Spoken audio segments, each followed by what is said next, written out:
Poštovani gosti, dame i gospodo, dobra večer i dobrodošli. Danas, 22. travnja, kada obilježavamo Dan Hrvatske knjige, započinje i nacionalna manifestacija Noć knjige, manifestacija koja promiče knjigu i čitanje kao društvenu vrijednost i iznimno je važna nama knjižničarima, zato mi je zaista drago da vas vidim u ovolikom broju večeras. Manifestacija se u Hrvatskoj obilježava od 2012. godine, dakle ovo je 11. po redu i uvijek je posvećena nekoj određenoj temi, a ovogodišnja Noć knjige propitkuje pojam slobode, a posebice slobodu u knjigu kao zapravo prostor, knjigu i književnost kao prostor slobode. Naša knjižnica uključena je u ovu manifestaciju od samog početka, pa smo evo i ove godine pripremili prigodan program koji započinje upravo večeras predstavljanjem knjige pod nazivom KORČULA, ruralni život i zajednice u Dalmaciji za vrijeme Venecijanske vladavine. Knjiga je objavljena na njemačkom jeziku u prošloj godini i zapravo je rekonstrukcija temeljena na arhivskim izborima seoskog načina života i zajednica zemljoradnika i pastira u 15. stoljeću na otoku Korčuli za vrijeme mletačke dominacije. Autor knjige, gospodin Fabian Kümmeler, povjesničar, muzikolog i politolog, naš je večerašnji gost. Predstavljanje će biti na engleskom jeziku, kao što smo i najavili, a moderator promocije je naš mladi gospodin Vicko Marelić, također povjesničar i odnedavno zaposlenik našeg gradskog muzeja, a također i naš suradnik, član uredništva časopisa Kanavelić, zahvaljujući kojem smo i došli u priliku kontaktirati autora i pozvati ga da dođe u Korčulu i osobno predstavi knjigu i zaista nam je drago da je taj poziv i prihvatio. Sada ćemo ga pozdraviti sa par riječi na engleskom jeziku. Dear Mr. Kümmeler, we are very glad that you have accepted our invitation to present your book on the life of rural communities on the island during 15th century. Thank you very much. This book is a significant contribution to the study of history of the KORČULA island and will be an important part in the native collection in our library.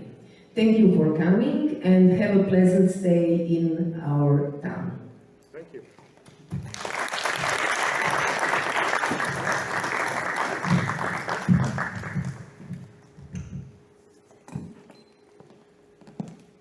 Dobro večer, drage korčulanke i dragi korčulani. Na današnji dan, prije 521 godine, otac hrvatske književnosti Vicko Marelić dovršio je svoju Juditu, prvi umjetnički ep hrvatske književnosti i u verziji hrvatskih napisao. Dan hrvatske knjige obilježava se simbolično u spomen Marka Marelića i njegov važni rad. On, kao naš Ivan Vidali, bio je zaljubljen u krasne riječi svojega kraja. Kao Dante za Talijane, Luther za Njemce i Chaucer za Engleze, Marelić ne bira latinski, nego jezik svojega kraja i svojega srca. Iako njegovo srce više ne kuca, njegov duh je vječan. Jedan od poznatijih povjesničara mediteranskog prostora, Francuz Ferdinand Braudel, smatra da povjesničari moraju raditi ono što ni najbolji doktor ne može. Oživjeti mrtve. Velikog Marelića ne možemo oživjeti. Ali ja, Marelić, mogu skupa s kolegom Kümmelerom, vama dragim slušateljima, otkriti neke stvari vezano za život u gradu i otoku Korčuli prije više od pola tisućljeća. Prema autoru i našem gostu, kasno srednjovjekovna povijest Korčule nalikuje na kamenolom. Dalje ističe da je korčulanski arhiv iz 15. stoljeća dragulj skriven pod stoljetnom prašinom i raj za znanstvenike. Arhiv Korčule iz razdoblja pod kojemu je napisana knjiga broji 582 kutije. To jest više od 50 metara građe. Kada bi se postavile kutije jedne pored drugih, potpločale bi dno ljetnog bazena KPK i još nastavili prema banjama. Cilj autora je prikazati dinamiku društvenih struktura u otočkim selama u kontekstu političke, pravne i ekonomske strukture. Kroz mikropovijesnu analizu. Mikropovijest je metodologija povijesti gdje znanstvenici u malom prostoru pokušavaju naći odgovor na velika pitanja. Neke stvari na našem otoku su ostale iste. Kamen ga još uvijek krasi. More ga umiva svaki dan i vino je ostalo vrhunsko.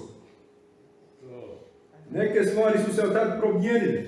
Ne treba čekati prikladne vjetrove da bi se otputovalo i kad se ukrtaš, lanterne osvjetljivaju put. Imamo na otoku nova mjesta poput Vele Luke. Iz najnovijeg znanstvenog dostignuća iz korčulanske povijesti danas ćemo saznati odgovore na pitanja poput zašto je Korčula posebna u 15. stoljeću, kakvi su bili odnosi između grada i sela, od kad otočani financiraju učitelje i s kime su se bavili Milati prije 574 godine. Predavanje će se održati na engleskom jeziku, pitanja na kraju možete pitati na hrvatski, te se nadam da će našem gostu ovo iskustvo pomoći da i on ubrzo progovori kako to Marelić govori u verziji hrvatski. Dr. Kümmeler, dobrodošli u Korčulu, sala je vaša.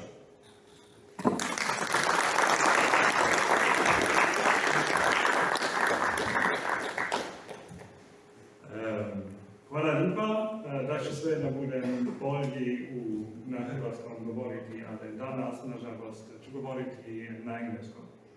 It's better for all of us, I hope. So, thank you very much for the invitation, the very kind introduction, and all this beautiful stay that I had here so far. It's amazing to be back on Korčula, and it has been a long time since I've first been here.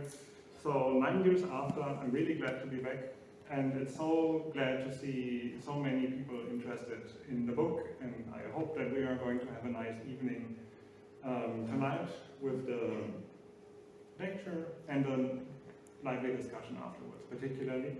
And then I hope that the book is in very good hands in the library, and I hope that it finds interesting readers also afterwards of this. So I can talk a little bit for Vicko took me off the duty to actually talk about methodology that I used in the book, and he did a very good introduction on all these things. So what I tried to do in this book is capture the daily life in medieval village societies of medieval herders, and also how the jurisdiction and the administration of the island worked in the rural area and the villages. So I've started working on this book 10 years ago during my time at the University of Vienna when I was still a PhD student. And I was working in a bigger project that tried to compare communities and the way they worked in daily life and how it functioned, that people actually interacted, what the experience was, and these are the things that I try to capture. Is it okay? Good. These are the things that I try to capture tonight and to get a glance on. But enough said on theory, let me just take you back 600 years in time, almost, and let's see how the islands looked like. So, generally in late medieval Venetian Dalmatia, towns showed a functional continuity, as you all well know, since antiquity, but other towns also rose to significance only in the High Middle Ages. Most of them were large urban centers with spacious. Should I use this one? Okay, good. If I'm too loud, then complain please, and if I'm not loud enough, then complain please as well. So,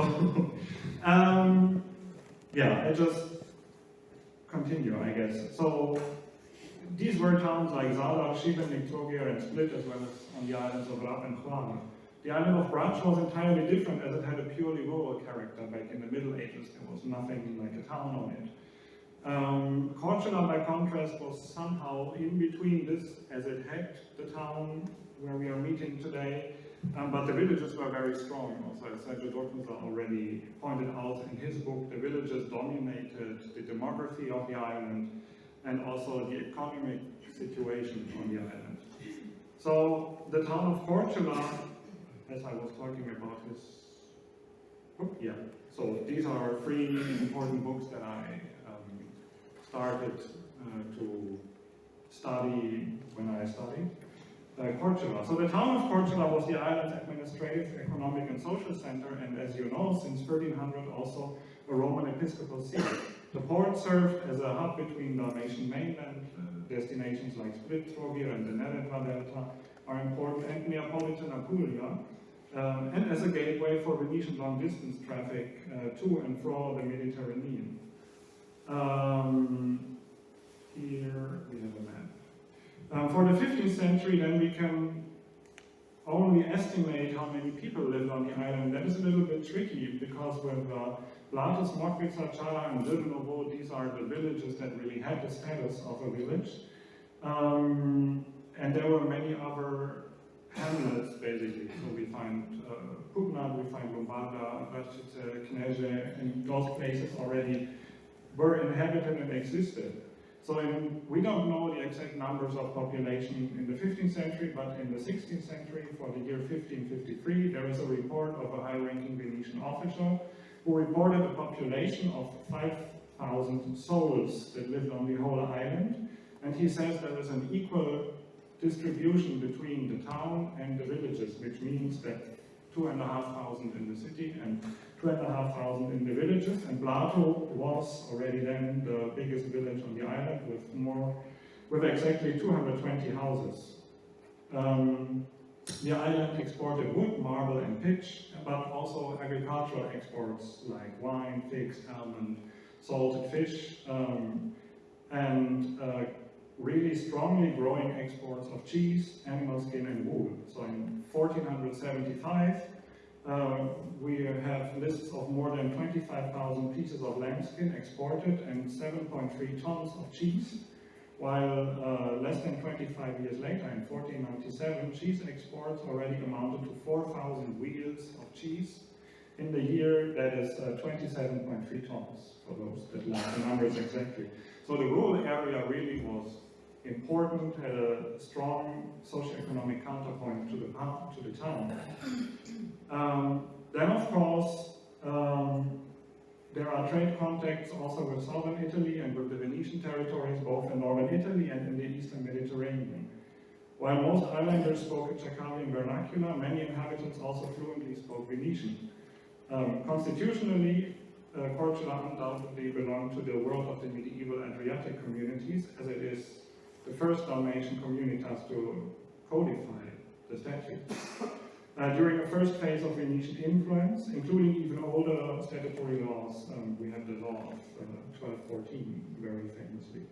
Albeit edited and expanded many times, then the statutes form an original mixture of very different sorts of law. We have Roman law, Byzantine, Croatian, Frankish, Venetian, and so on, and institutions as well. And they constitute the oldest preserved statutory law code on the Eastern Adriatic. By the 15th century, this is the non plus ultra of how life actually works. So there are references to the statutes all over the place, and it doesn't really matter if you look into the town or in the villages. People would address the statutes on a daily basis, and they would know it. They would have read it in a certain way, or they just know the content. So this is quite remarkable compared to other places in Europe.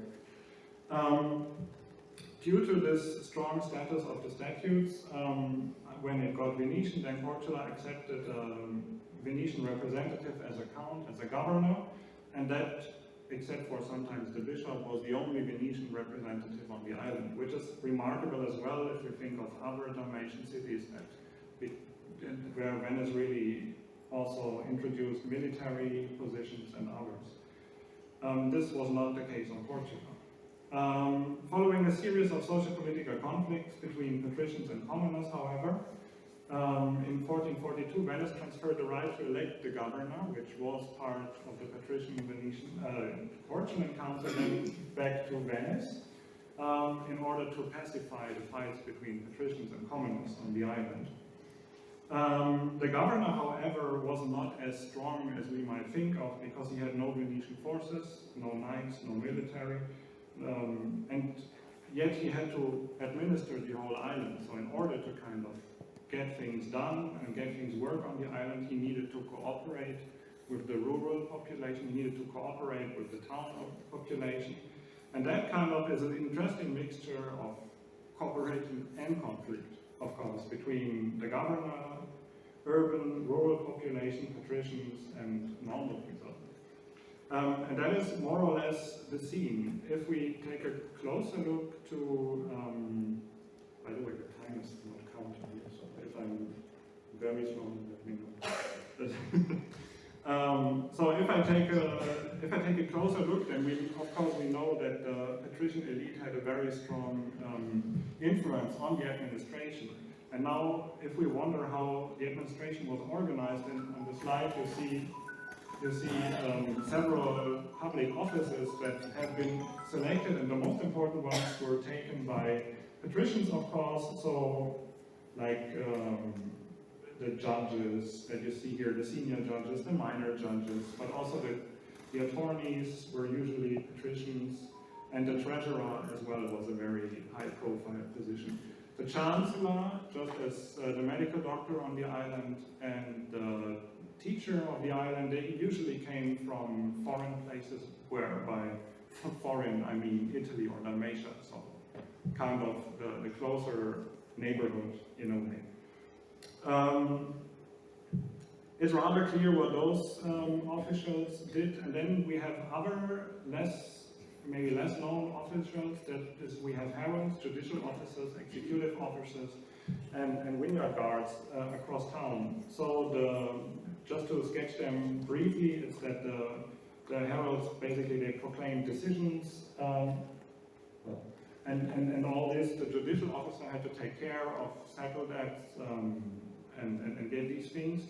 And interesting it gets, if you want to take a look at the daily life, is the work of those executive officers, the gastaliones, because they deal with, let's say, daily struggles, crimes, and other things. If we take a look finally to the rural area, to the villages, then we find the same structure that we have in town also in the villages.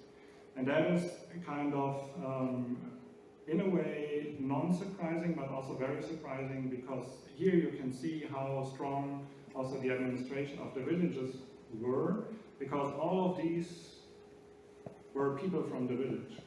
So you rarely find someone from the town working in the village area to administrate it. And that means that the village communities basically had a strong contact to town, and they had a strong jurisdictional and administrative position also towards the town.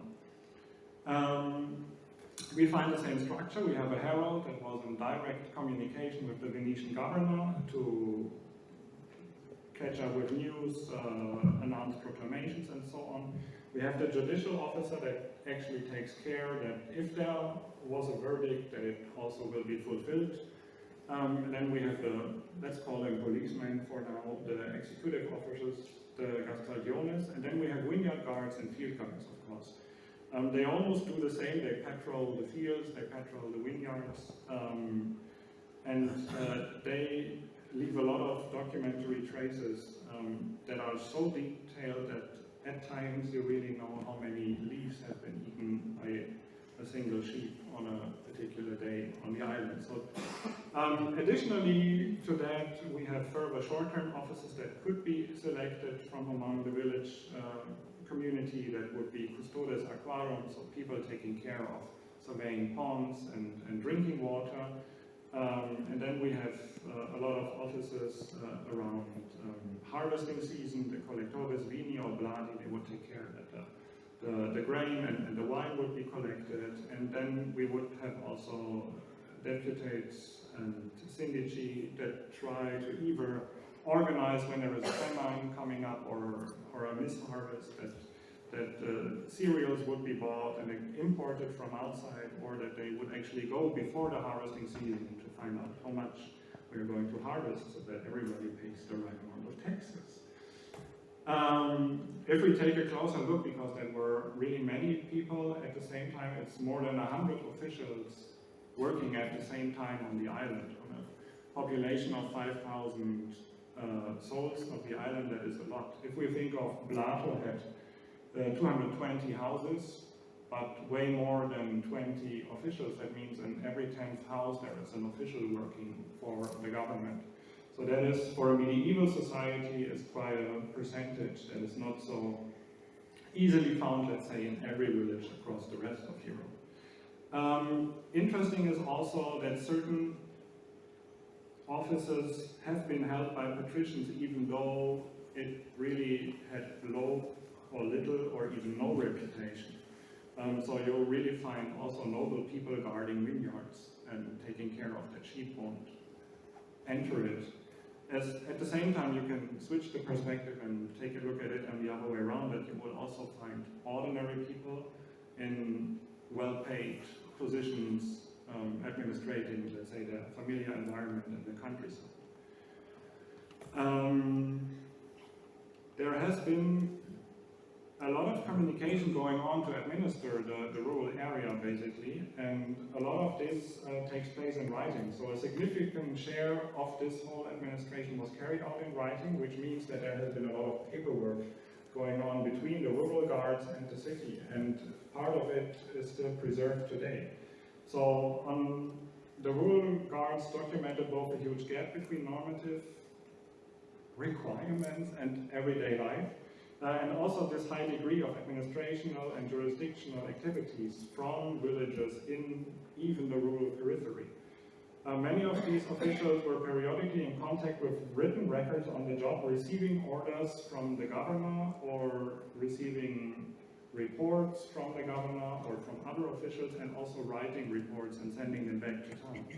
So this continuous flow of written notes and then the biannually redistributed offices that they had to change the office every 6 months, resulted in what, at least to me, is remarkable, that there was a high degree of literacy in the villages in the 15th century, so that at a time when most farmers across Europe weren't able to read, here you find farmers, wine growers, and even herdsmen that would actually be able to read and write.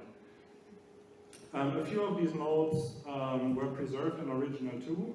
There is a lot of indirect traces, but the autographs then clearly differ from the chancellery records in style, let's say, in a less experienced handwriting, and in a particular mix of Slavic, Latin, and Venetian language. For example, that is what you see on the left. There is a note to the governor dating on March 28 in 1462, and the Pudari of Dracevica, a certain Martin Markovic and a certain Marko Liberjanovic, they accuse 2 farmers of damaging crop with cattle and report the damage evaluations that you find basically listed below. Not to go into the detail, but they also report the evaluation of the damage, including the cost of damage compensation, as well as the salaries they had to pay to the evaluators, because the damage evaluation had to be done by independent people as well.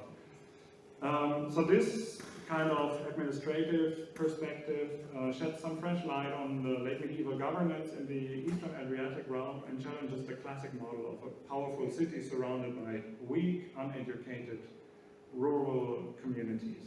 On late medieval KORČULA, the literacy of villagers had profound effects as it enabled even villagers to read and interpret also the island statutes, and at least part of the officials had access to them. And that kind of also enabled them to appeal to the courts of Venice and to lever out the traditional power of patricians as they vividly did throughout the 15th century. If you read across these rural reports, then one encounters not only the guards carrying out their investigation, but you also meet normal rural dwellers, basically villagers, wine growers, herders, who reported crimes, misdeeds, but they also spoke about their daily life, and you really have quotations even of people back in time and what they said. So that would be the part on administration, and I think we agreed that after every block I would shut up for a moment and give Vicko the chance to sum it up. Čuli smo nekoliko razloga zašto je KORČULA u 15. stoljeću posebna. Navađa se kako za razliku od velikih dijelova Europe, gdje postoji paradigma da je grad jak i okružen sa slabim, nepismenim seljacima. To je opisao i tako Jacques Le Goff u njegovom radu Srednji vijek u Europi. U KORČULI, na našem otoku, stvari su malo drugčije. U KORČULI grad je slab, seljaci su pismeni, ponosni i često prkosni. Taj visoki stupanj pismenosti gdje pastiri i seljaci poznaju elemente statuta je nešto što čini KORČULu posebno. KORČULA tada ima ljudi koji nisu iz otoka i radu na mjestima kao što je biskup ili učitelj, prvi koji se pojavi i financira se sa strane grada u 15. stoljeću.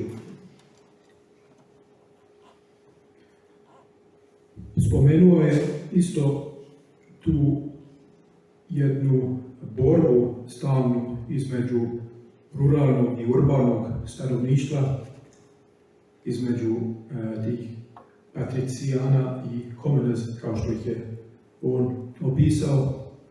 Eto, tokom dana pokušao sam ga naučiti da igra našu igru briškulu.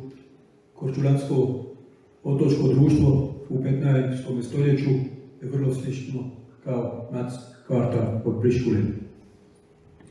Špade su nobili, baštoni su seljaci, dinari su trgovci, kaleži su crkva. Tako se stvari vrtu u KORČULI u 15. stoljeću, možda zbog toga je nama danas briškula tako draga.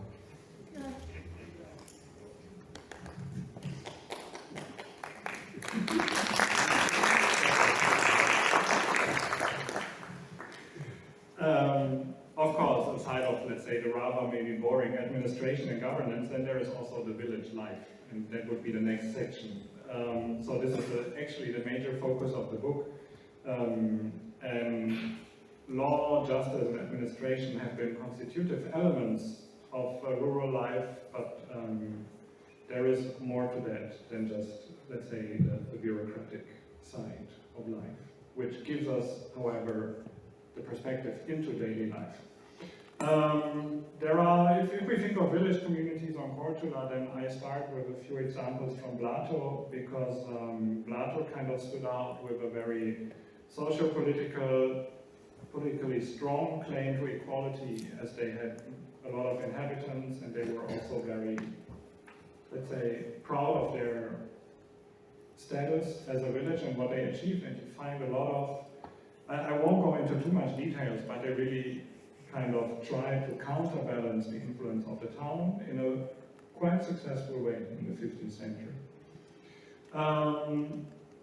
So village community as a concept is much more than just a few formulas that you find in documents. So if we take a look at a report by the village guards of Smokvica then, from 1463, we find two siblings who were caught secretly roasting fresh meat on the coast in one January night. So they just sit there and I think it's a sheep that they are roasting, and the guards catch them because they smelled the flesh. This case then offers far-reaching insights into how these guards work in the rule of law, because once they were caught, they tried to hide the flesh and throw stones, and then they run away, and they follow them. And it's a very nice, if you read it, then it's a very nice, let's say, like a detective series. And it ends up yet in front of court, of course. And it helps to illustrate a well-established administrative practice, the jurisdiction, and the daily life. Because of course they also argue, why have they stolen the sheep, and why did they roast it? Why did they do so in secret? And we learn a lot of these things from these cases about, let's say, how family cohesion functioned, how working contracts actually looked like, what was the income of people. But we also find details about religious practice, the commemoration of the dead, and particularly the essential role of animals. Studying the daily work of rural guards then of course also touches upon two fundamental debates that have been intensively discussed on KORČULA during the 15th century. But the first debate is actually who has the right to interpret the statutes and also to judge someone. And the second question is who controls the work of these officials, and if so, how? As for the latter, as they group up in teams of mostly 4 guards patrolling together, we have some sort of controlling mechanism on a horizontal level that all these 4 guards needed to agree before to file a trial against someone. And it didn't happen too often. But then there was a case where the guards agreed that, oh yes, there was somebody doing something wrong, and then they give it to the judges, and the judges agreed, oh yes, so we make a court case.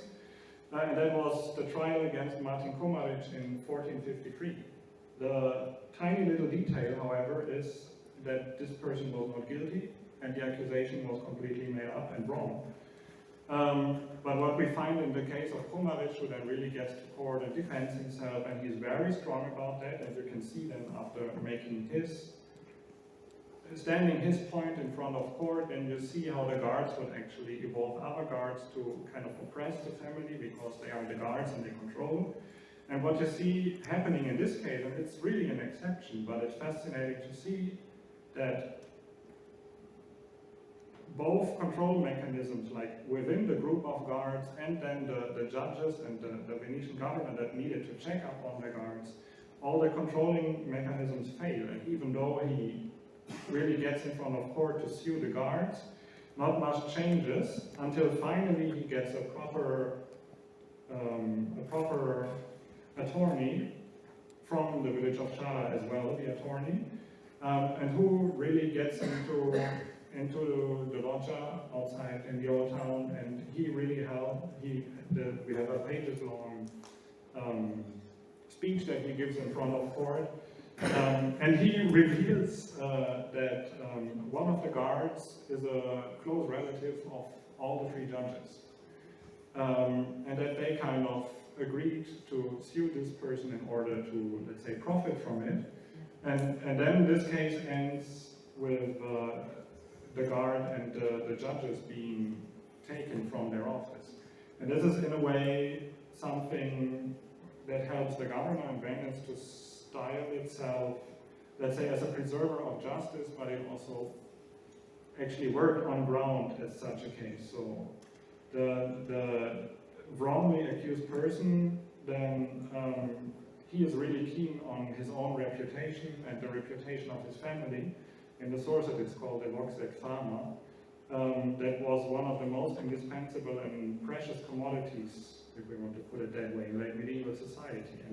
And Marelić used both statutory law and justice as core elements of community cohesion, then to defend and restore his reputation and his credibility vis-à-vis his village community back in Chala.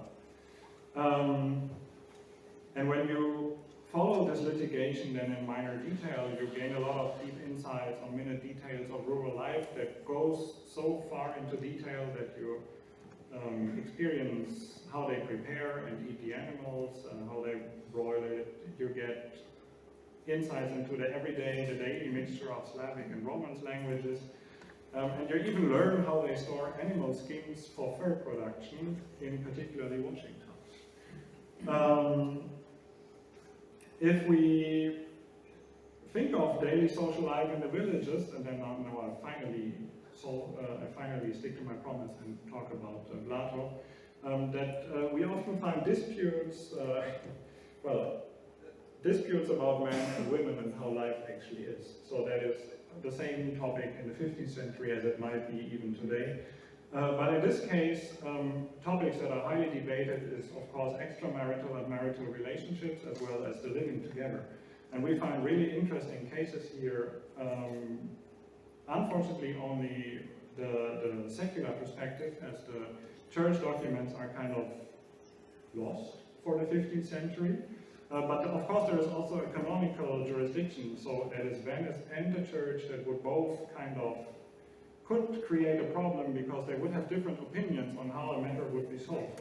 So there is this case in 1444 where a certain Jacob and his family were punished at the bishop's behest because he, so Jacob, his wife and his children in Blato, they had moved in with the lover of Jacob, but into the house of the lover.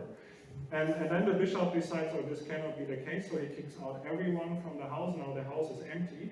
And then we have the certain parties that complain that they have been kicked out. We have the lover complaining that she was kicked out of her house. We have Jacob complaining that he was kicked out of the house of his lover, and this is such a scandal. And we even have the wife complaining that now she cannot access her food anymore, and she really doesn't care about all the rest. So that is something that if we think of a classic medieval society, that is a rather surprising thing to discover, let's say. The end of this trial is, it dissolves into nothing because the bishop wanted it and the Venetian governor cannot do anything against what the bishop wanted, so those that kicked them out of their house haven't been punished, but at least somehow they got their keys back and they had to promise that they would not continue to live together anymore. We don't know whether they did. But at least this is a very, let's say, it's a nice story to follow into the daily life and how people actually were a little bit flexible on how things worked. But then also the tendency to distinguish between morally respectable women and concubines stood in sharp contrast to the fact that concubinage was very common in late medieval society, as we have just learned in the example prior to that. So in the summer of 1459, we find the very same debate reflected in the marriage of Marusitsa and Radovan de Kraina. And we find this debate now in the highest patrician circles right in the old town. And many of those patricians then subsequently took the freedom to insult Marusitsa right after her wedding publicly in front of the city's loggia. So generally, I need to say that women neither played a passive nor a marginalized role in society. Instead, you find them conducting business, you find them in court, taking their position. They were independent in a way, and Marusitsa was the same. She went to court to demonstrate her claim to the integrity of her personal honor as a woman, and she did so partially alone, and then she also got herself some support organized. Marusitsa used to be a maid, and for a maid, standing up in front of court is kind of also not a very, it's not that you find it very often, but it happened. And she, at the end of this thing, she succeeded in defending herself legally, and we have a series, really a group of patricians that have all been condemned to pay quite some money for the defamations and for belittling her honor as a virtuous woman. It turns out that this process went so far into detail that they had to reconstruct the whole marriage ceremony. They also had allegations then against the new husband of her, because he eventually would have been married already, and then rumors like this going on, and so we have a lot of cases, and then we have people interviewed how the marriage ceremony goes, and that went so far as to that we know the exact wording that the priest used to marry those two people, the questions he asked, people attending, and even how the festivity in her house in the Borgo was basically happening. And this is a little bit unusual, as the rituals and customs of pre-Tridentine marriages on KORČULA were documented right down to the exact wording. And there are a little bit untypical features here, as it took place without a dowry, but then contrary to common practice, already in presence of a priest and with the blessing of the bishop that they got before getting married, which only gets mandatory after the Council of Trident.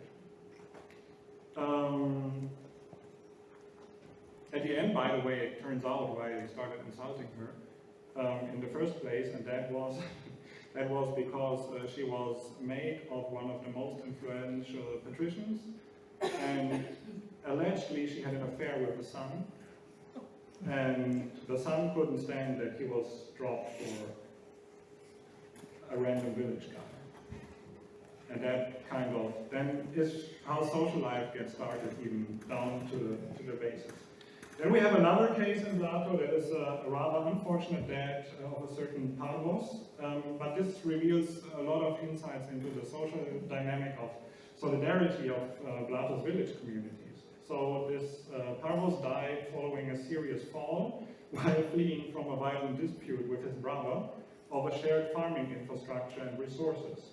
In this case, we find a lot of solidarity which was based on routine community practice and activated spontaneously as a support network. So basically he runs across the village and is screaming, then he gets help, and as soon as he got help, then he goes to the officials to sue his brother, and a few days later he dies.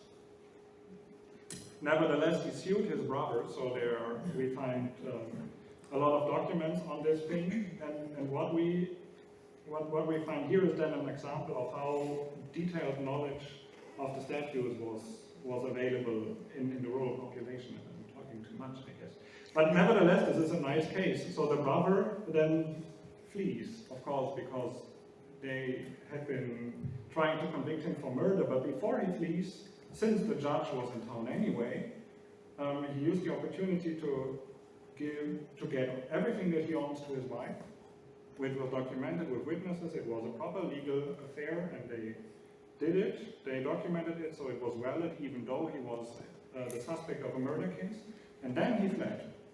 So after he fled, his wife had everything, and he was gone.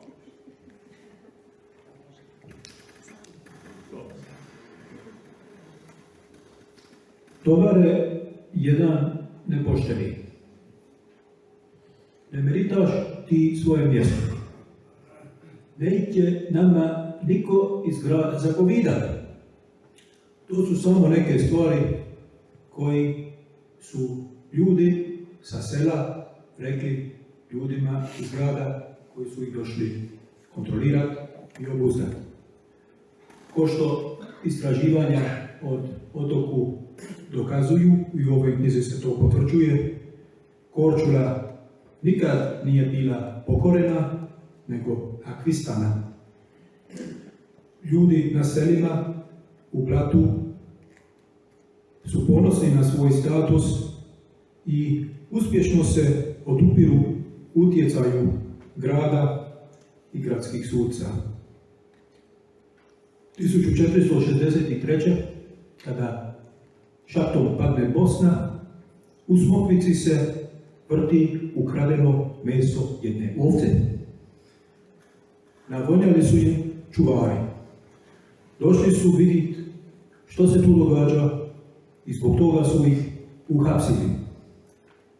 Pitanje vezano za ukradenu ovcu u Smokvičkom konfinu otvara pitanja na sudu ko ima pravo suditi, valjda i ko će jest meso i čigova je ta zemlja.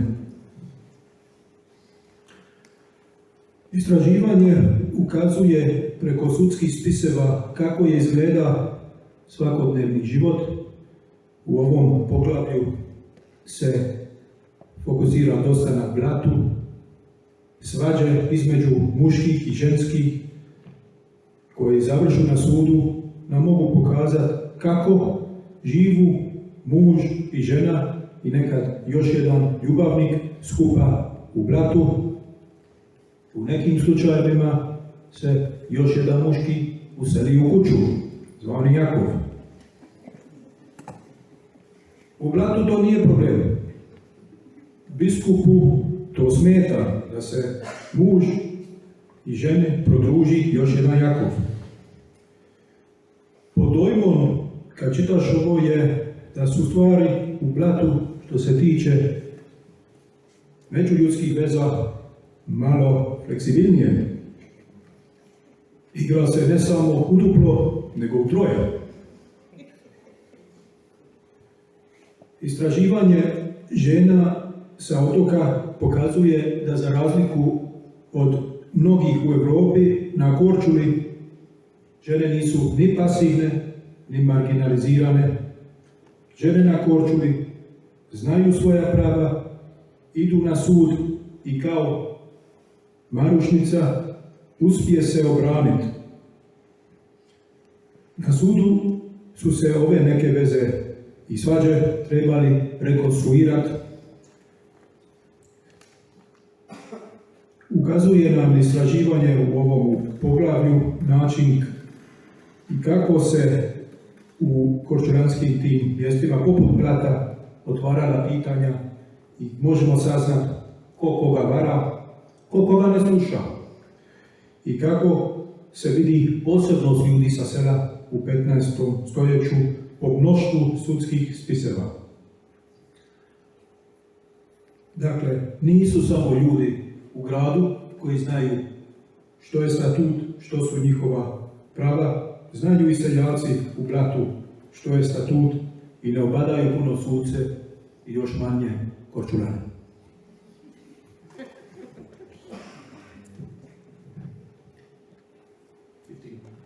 Okay.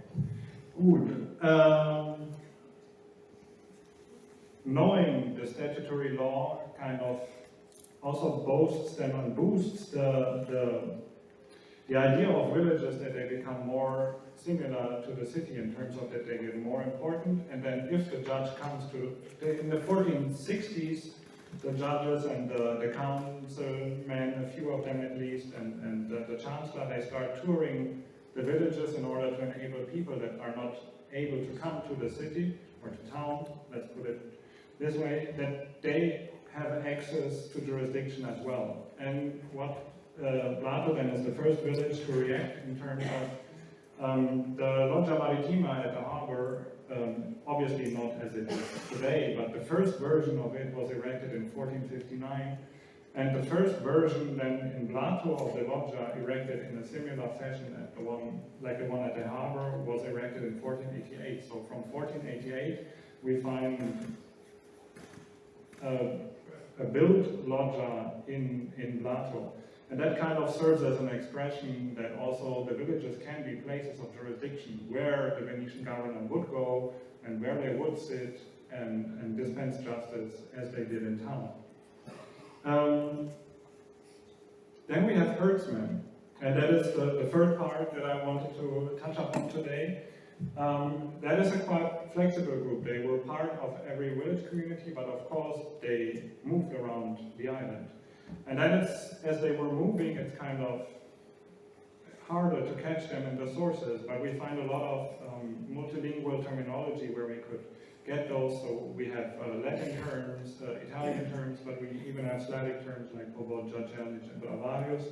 How we could find them, and then in the source somebody explains to the poor Venetian governor that doesn't understand the Slavic terms, and you can see it underlined below. He explains that conduttore ed in schiavo si chiama Povodja, And then, as he at least did not understand again, then he says a few lines later, so that he kind of, there is a terminology in various languages on herding, and it's reflected in the source material. We also find women herding animals and owning animals, but this kind of connects back to what we had. KORČULA had a very strong customary law of herding that was used as a model even across Dalmatia. We find contracts according to the KORČULan model in Dubrovnik and other places, and then in 1417 it gets to a statutory law that kind of organizes the way herding contracts have to be set up, so that there is a specific form of a society that is formed between somebody owning the animals and the one that is actually taking care of the animals. And another thing that is quite detailed in the statutes and then also in the documents is that this contract would not necessarily be written, like agricultural working contracts would be written, but this one not, because you would use a tally stick where you simply notch in the amount of animals and then draw a few contract details that you need. So these tally sticks then would serve as proof in a jurisdictional case if somebody did not agree on, oh, but last year I gave you 420 animals, now it's 450, and or the other way around, now it's 30 animals less. And so in order to prove that they actually had a herding contract and to find out what is the remuneration, how much will be paid or not, the owner had to take his tally stick and the herder had to take his tally stick, and they had to combine it. If one side had no tally stick, there was no court case. As simple as that. We find contracts that are very different once they have been recorded in writing, because it is not, people could negotiate what the herder would get, so it could be natural produce in kind, like a random food, wine, or whatever. It could be money as a wage or a loan, and it could be actual, if it is a lot of animals, it could be also assistance that help guarding the animals. So in 1428, the herder Bogdan agreed to pay Steflok for 5 years. This is the text you see on the bottom, receiving as remuneration a certain amount of wine and millet, 1 goat and 1 sheep for the first year, and afterwards a single animal for each of the remaining 4 years. In 20 years later, the herder named Milat agreed to pay 25 animals together with his own herd, while the owner would cover all his expenses for food, clothing, and pay an annual salary. So, not so bad, the contract. Then herders also could form contracts among themselves using the same society principle. So they would have, let's say, no patronus, no formal owner in the part, but also if there was an owner and a herder in one society, the herder could accept further herders into the society, and then he would become something like a chief herder. That would be called czelnic then, and the subcontracted herder would be called socius in the proper Latin term for it. When herders without an owner formed, that is a case that we find, for example, in 1435. Then 2 herders decided to document that they mutually kept all their livestock under one brand, and that they will do so also in the next 3 years. That thing with the livestock branding kind of gets difficult, because apparently the brandings look very similar at times, or a guard was lazy, but in 4040 we have a court case where a rural guard complained that identifying brands, that is, fulfilling his duty, was too difficult because as too many of those branding signs resembled one another. They were simply too similar, as the guard complains. But herding then serves very interestingly as a purpose to actually get into seasonal life. So like what happened in what month, how was the rural life of herders across the island. The contract started on the Assumption of St. Mary on 15th of August, and that was also the date when they would meet to count the animals and establish what had to be paid as a remuneration or as compensation. On the 1st of September, they would start to prepare winter pastures that in the sources would be called zimiakum, for obvious reasons. And then in September and October, they would continue to actually bring the animals to the winter pastures. Then there is winter, and we don't know what they did. The animals were simply on the winter pastures, and that's it. But there have been safety zones, and of course animals have been escaping. There is a case of one winter pasture that had like 700 sheep and goats in it, and when they came back from spring, there were 120 left. So several hundred gone and a lot of damage in the vineyards. And then around Easter, they went back to the communal pastures. Between St. George's Day and mid-May, they started sharing. And then sharing is an activity that depended on the climate conditions, of course, whether it was warm enough already, whether you had the time or not. But there is a dispute from the year 1440 that gives us a little bit more insight into this practice, because there is a certain Nicola, a vineyard guard of Dubrova in the district of Chernobyl, who accused two shepherds of letting their sheep damage crops in the vineyard of himself and of another person, a certain Vicko. The first shepherd denied any responsibility, claiming that he wasn't there, so he couldn't have done anything. But the other one said, on that day when this damage occurred, I have been sharing my sheep. And it could only be my animals if part of the animals were shorn and the other one were not yet shorn, because I wasn't done by that day. I had to continue a few days longer sharing my animals. And as there was no witness swearing that part of the sheep that ate the plants were shorn and the others were not shorn, there was no court case in this case either.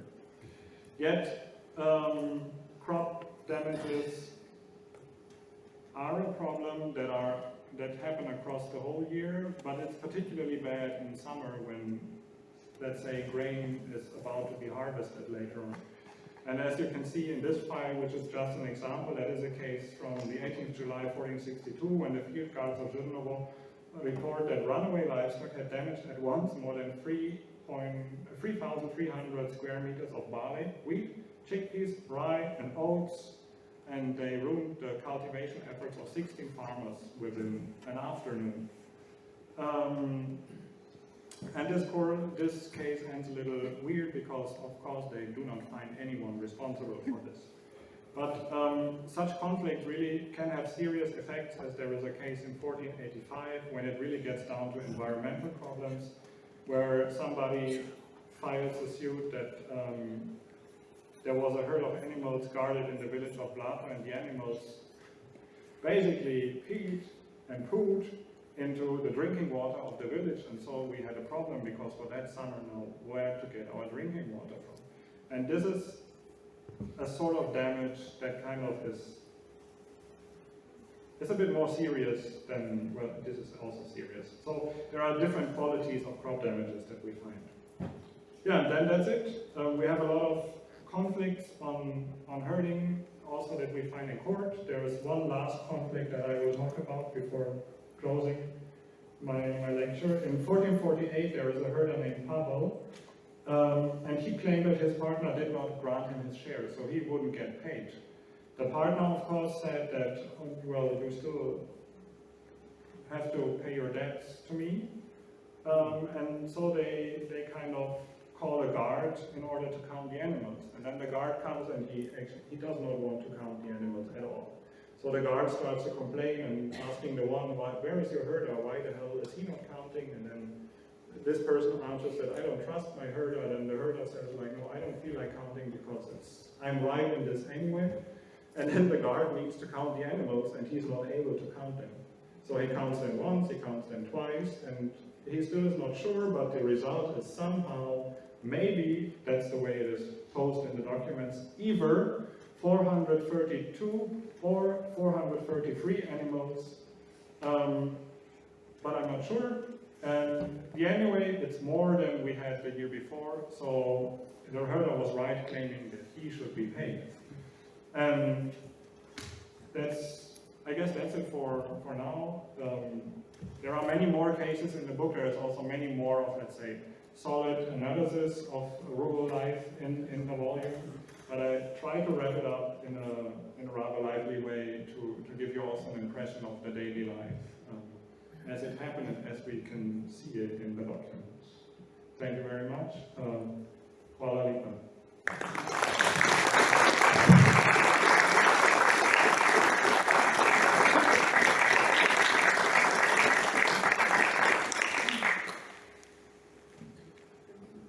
Ovo na kraju neću sve prevesti, ali samo ću reći danas je dan planete Zemlje. Na Zemlji u Korčuli prije više od 500 godina ne živu samo seljaci koji se bavu vinovom lozom, nego živu i pastiri. I kolega je pričao kako pastiri imaju ugovore vezano za pastirski rad preko nečeg što se zove rovaši. Rovaši, preko njih se broji i označuje broj ovaca, koza i prava na nečemu što meni liči na mali šedac od drva. Pokazali nam je isto dva primjera ugovora. Jedan Bogdan je dobio platu u vinu, ovcama i kozama. Jedan Milat je bolje prošao, za 8 pepera godišnje je dobio za čuvanje 25 ovaca.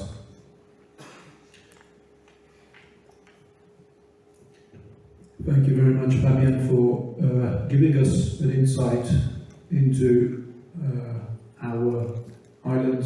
A lot of the things that you mentioned before I read the book I hadn't known before. I'm going to now ask you some questions related to your book and some broader things that are to do with this theme. Your book, after that of your supervisor, Oliver Jens Schmidt, is the third contribution to this field in as many languages. So why is KORČULA so unique?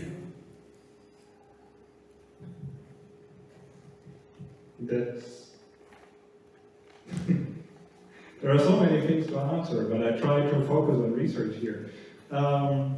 Research-wise, as a historian, KORČULA is unique because the archive, as you also described it with the swimming pool, as the archive is amazingly detailed, and it contains so many documents of kinds that you don't necessarily find in that grade of detail in other places, even around Dalmatia or other Venetian territories. Not to speak of, let's say, northern or western Germany, because we usually don't even have similar types of documents there. So you really have an option in the KORČULA archive to get down to people, to individual characters, and to really get into their daily life. And that was something I wanted to do. Is to kind of get as close as possible to people 600 years ago and the way they lived. So that is something that makes KORČULA special. What are the unanswered questions about KORČULA in this very important century for our town in particular, large parts of its infrastructure that we see up until today, such as the towers and the cathedral, were in fact constructed or finished in this very century. What other questions must we answer about the island and the town? So, again, so many. I mean, it starts with like those very basic questions that I've also said. It's like, we don't even know how many people live here. So we might think of setting up, there is a lot of documents and a lot of people that you find in the documents, and just like maybe simple things, just like getting an overview on how many people have actually been documented in the documents across the century. You could think of things like these, but then as I also describe it in the book, there is a lot of environmental things going on. It's like in the island, in the villages, it is discussed that that there is a lot of wood use, that the forests decrease, and that is bad for our environment, already discussed in the 15th century, and then they try to solve it in terms of reducing the forest reduction. And these are like debates that, I mean, they are completely different in a way, but they resemble discussions we have been having since at least the second half of the 20th century once more. So there is a certain awareness of environmental things that needs to be, or that I would like to study more, let's put it this way. And then you have so many things, like you could think of archaeological questions, of historical questions, of economic history, of social questions. Then there's the whole thing about the church in the 15th century, like get a little bit closer to what happened on the island. Church-wise, I mean, we have this amazing book on the episcopate of KORČULA, but then what does it mean to be a priest in a village, and how is that working? You know, like these. There are so many. Yeah, I need to stop here because I continue until next year. John Fine of Harvard University has written a book, When Identity Didn't Matter in the Balkans. You've written that KORČULA was a firm part of the Mediterranean Adriatic Catholic world on its eastern barrier. What is the identity of KORČULans in the 15th century? A complex identity. I mean, it depends on what perspective you take on identity.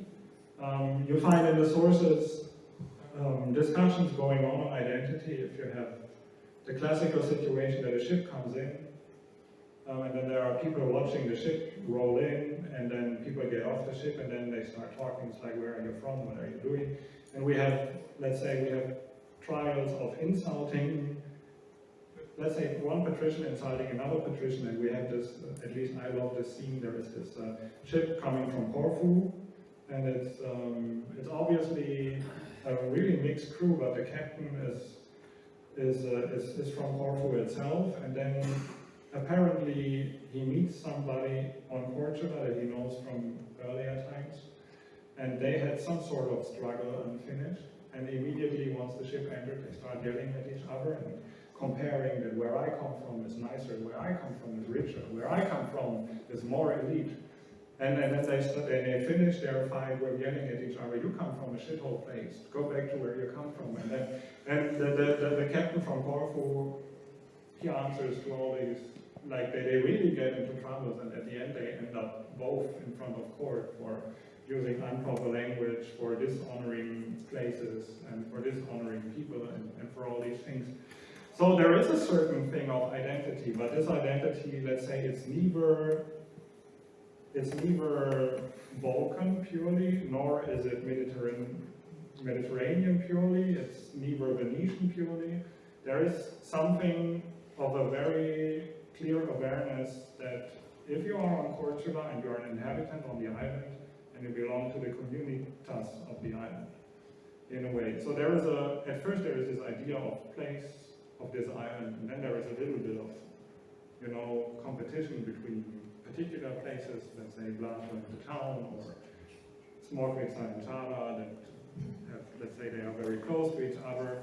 And then there are like minor things, but there is no such thing like a clear identity in terms of a political one. Venice is there, and it's nice, and it's good to have Venice, because you can import grain if you're hungry, and if you're struggling, you can go to a Venetian judge. Okay. But that's it then, for identity, Thank you very much. We are out of time. I'm sure we could carry on talking about this for large parts of the evening, which I hope to do later on when you all can join us for drinks in the lobby, just to finish off translating what he said. Ima slučaj kad kapetani izgleda u Korčuli govoru jezikom obalnog radnika iz jednog sudskog spisa.